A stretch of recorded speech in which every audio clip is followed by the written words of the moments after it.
Tell us, Madam Witness, ano ang significance nitong mga list ng activities na sinubmit ng Office of the Vice President sa kanyang letter response? Anong ibig sabihin nun?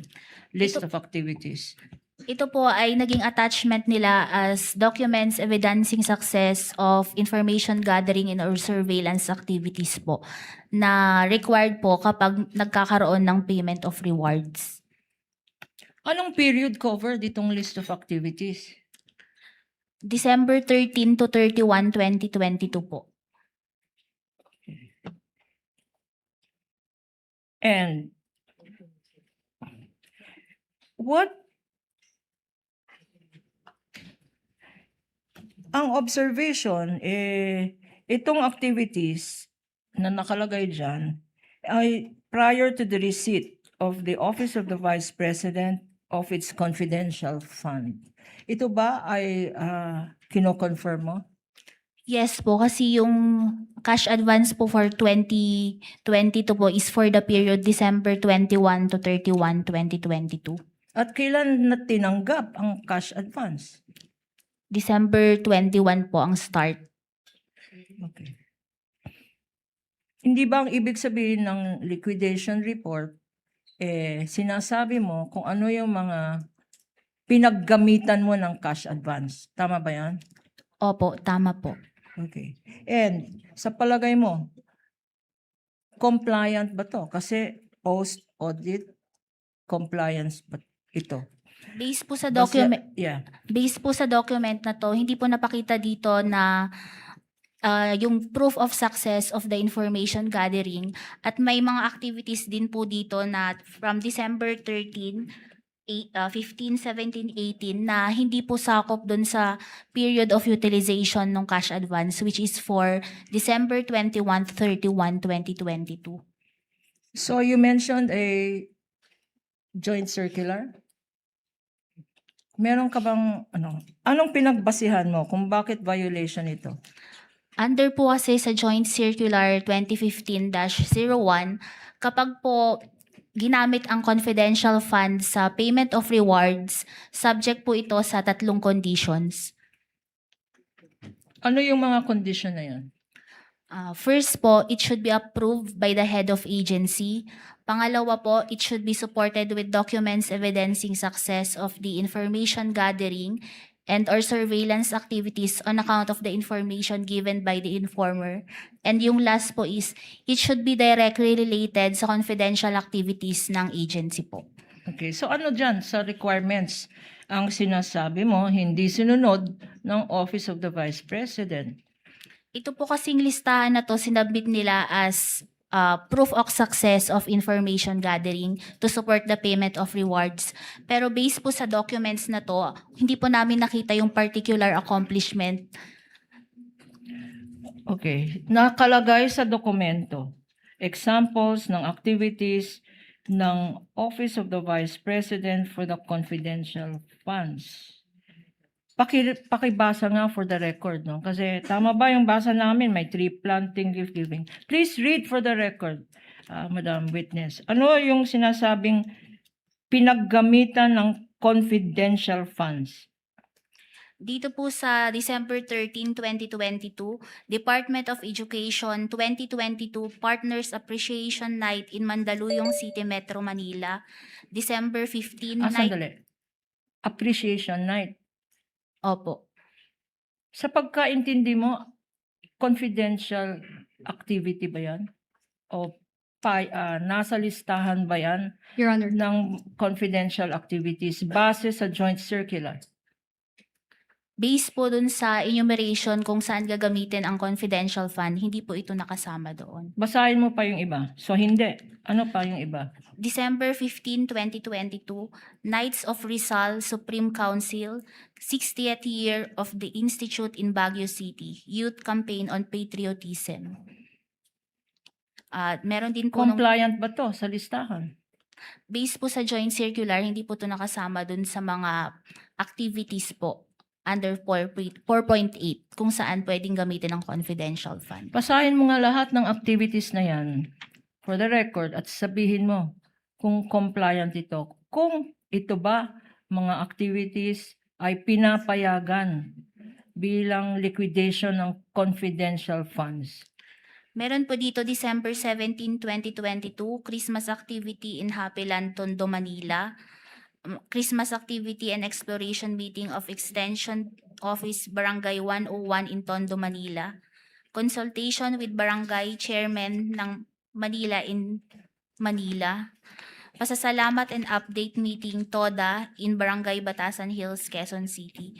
May mga activity po dito na pasasalamat, coordination meeting, may mga tree planting po, distribution of wheelchairs, gift giving, medical mission, at iba pong activities ng mga satellite offices po ng Office of the Vice President. Sa joint circular na minention mo, can you remind us, ano ba talaga ang definition ng confidential funds? Ang confidential fund po, ito po yung lump sum amount na nasa General Appropriations Act na gagamitin po for confidential activities po ng isang ahensya. At itong binasa mo, tree planting, Christmas, napakadaming Christmas party, napakadaming award ceremony, yan ba ay pinapayagan sa sinabi mong definition ng confidential funds? Hindi po. Hindi po. With the indulgence of Your counsel. Honor, please. With the indulgence of counsel. Ms. Eileen, maliban sa hindi pinapayagan o pasok sa pwedeng paggastosan ng confidential fund, yung mga binasa po ninyo, yung gastos ay ginawa rin bago na encash yung cheque. Kung based po sa document na ito, meron po kasing activities dito na from December 13 to 18 na hindi po sakop dun sa period of utilization based Apo, sa accomplishment so labas doon. report. Labas Opo. doon. So hindi posibleng gamitin yung perang na-release ng 21 para i-reimburse yun kung tama man yung pinagastusan. Yes po, kasi under the joint circular po, meron pong portion doon na hindi po pwedeng gamitin for reimbursement yung pondo ng So confidential. prospectively lang. So yung mga activities na pwede lang ay 21 to 31. Opo, tama po. You may proceed, counsel. Dahil dito sa sinabi mong violation, wala sa period, no? Yung as observed by the Honorable Presiding Officer. At dahil wala naman sa listahan sa joint circular kung saan pwedeng gamitin ang confidential funds, ano ang ginawa mo after that, if any? After po evaluating the response ng OBP at saka po yung mga attachments neto, ako po ay nag-draft ng Notice of Disallowance at isinabit ko po ito sa aking Division Chief for her review. If I will show you, pag pinakita sa iyo ang isang notice of disallowance for purposes of the record, Your Honor, this has been pre-marked as Exhibit P-1-13-C. Would you be able to identify it? Opo. Showing to you, Attorney De La Cruz will show it to you. Please go over this document and tell us if the relationship of this document to the notice of disallowance you have mentioned, and again, we are seeking permission to flash it for easy reference on screen.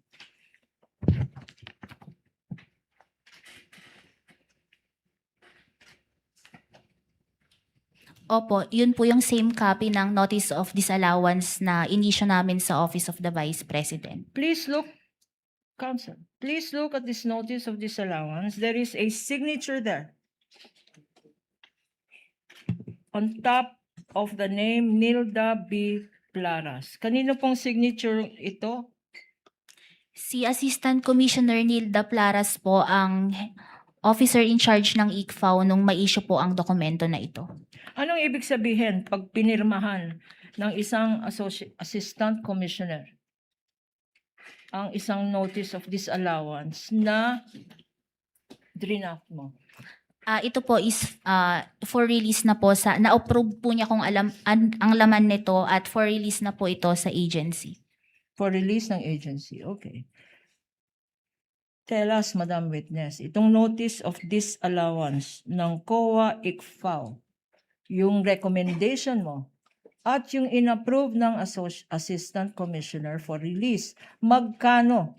Magkano ang disallowed ng COA ICFAO? Ang disallowance po is 73,287,000. Ano naman ang basis ng disallowance na to? Ang disallowance po na to, binubuo po ito ng first, yung payment of rewards in the total amount of 69,787,000. Before you proceed, Your Honor, please, this is being flashed on the screen. This is the first page of Exhibit P-1-13-C, which is the notice of disallowance identified by this witness. First page dyan, Madam Witness, ano ang breakdown or basihan ng iyong notice of disallowance? Yung 73,287,000, ang bumubuo po dito is yung payment for rewards amounting to 69,787,000 plus yung 3.5 million for payments for tables and chairs, desktop computers, and printers po. Dalawa ang amount na naka-indicate dyan. Bakit dalawang amount? Paki-explain. Ito po ba yung sa number 1 na yung 69,587 at yung sa... In number one, in item number 1, if you can check your document on the screen, item number 1 sa notice of disallowance, dalawa ang amount na nakastate. Isa, 69,587,000 at yung isa ay 69,787,000. Ito ba ay typo, discrepancy? Bakit may hindi pareho itong amount?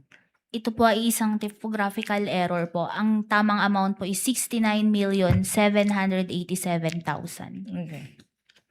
Ngayon naman, Madam Witness, let us go to page 2, item number 2. Ano naman, pakibasa ang sinabi dito sa page 2, item number 2.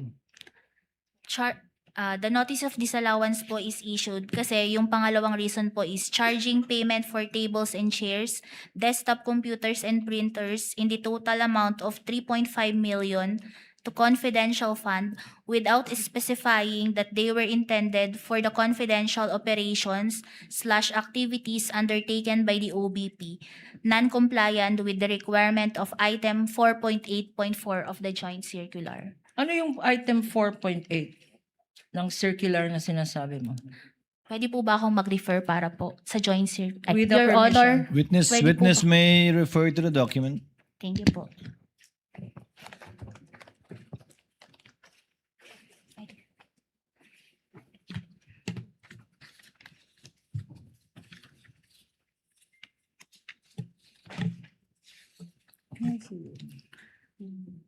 Based po sa item 4.8.4 ng joint circular, purchase or rental of supplies, materials, and equipment for confidential operations that cannot be done through regular procedures without compromising the information gathering activity concerned. Okay. Bakit ito ay naging basehan ng disallowance nung tables and chairs na yan? Di ba confidential yon? Kung Hindi- saan binili yung table and chair na yan, di ba confidential yon, Madam Witness? Hindi po kasi nila in-specify na the payments for yung tables and chairs and desktop computers were used for confidential operations po. Wala po silang nasubmit na any explanation dun sa response po nila. Kailangan ba mag-submit ng... Anong mga kailangan i-submit na dokumento by way of... Para explain kung saan ginamit tong tables and chairs, laptop, tsaka... Anong hinahanap ninyo sa post-audit? Dapat po mapatunayan nila na ito ay binili para po sa confidential operations ng ahensya. At anong kailangan na dokumento? And since this pertains po sa as purchases, dapat po supported ito ng either sales invoice or official receipts po. Okay. Sa pag-evaluate mo nitong dokumentong sinabmit ng Office of the Vice President, meron ba yon mga official receipts, sales invoice na sinabmit? Wala po. Isa, dalawa, tatlo. Walang sinabmit, Madam Witness? Wala pong mga resibo po. Okay. Now, based sa iyong audit, Sino ang liable persons dito sa in connection with this notice of disallowance na binasa mo? Sino ang mga persons na responsible or Ang ma- accountable dyan sa pinakita mo? Ang mga persons po na liable or responsible is first po the head of agency, Vice President Sara Duterte, the Special Disbursing Officer, si Miss Gina Acosta, at ang Chief Accountant po na si Miss Julieta Villa del Rey. Okay. Sa document na yan, pwede bang pakita mo yung mga pangalan na sinabi mo? Nasa page 2 po. Showing to you page 2, Madam Witness, and being flashed on the screen. Please tell us if these are the very same persons na sinabi mo na accountable. Yes po. Bakit sila accountable?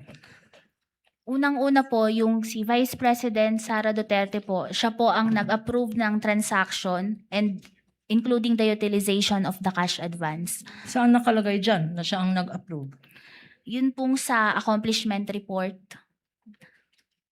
And then, kay Miss Gina Acosta naman po, dahil siya ang Special Disbursing Officer and she disbursed po the cash advance. Ito naman Villa del Rey. Bakit sinasabi mo na accountable officer siya? Nag-certify po siya dun sa backseat ng liquidation report na ang supporting documents are complete and proper. Hindi ba nila ginawa ito? Yung mga sinasabi mo na kailangan sa joint circular? Yes po. Yes. It kasi po yung participation nila sa transaction, kaya po sila nasama sa persons na liable po sa transaction na ito. Dahil first, si BP Sara bilang siya ang head of agency at siya po ang nag-approve ng transaction and utilization ng cash advance. Pangalawa po, ang naging participation po ni Miss Gina Acosta is siya po ang Special Disbursing Officer at siya po yung nag-disburse ng cash advance. At kay Miss Julieta Villa del Rey naman po, sinertify niya na complete and proper yung supporting documents pero hindi po complete and proper yung nasubmit po sa amin. Okay. Madam Witness, nag-issue ang COA ICFAO ng notice of disallowance. What happened next, if any, kung maalala mo? Noon pong February 5, 2025, nag-appeal po ang Office of the Vice President. Nag-file po sila ng petition for review sa Commission proper. And do you know what happened to this petition for review? Nung April 10, 2026 po, naglabas ng decision ng Commission proper at na-furnishan po ang aming office and in-affirm po nila yung notice of disallowance in the total amount of 73,287,000.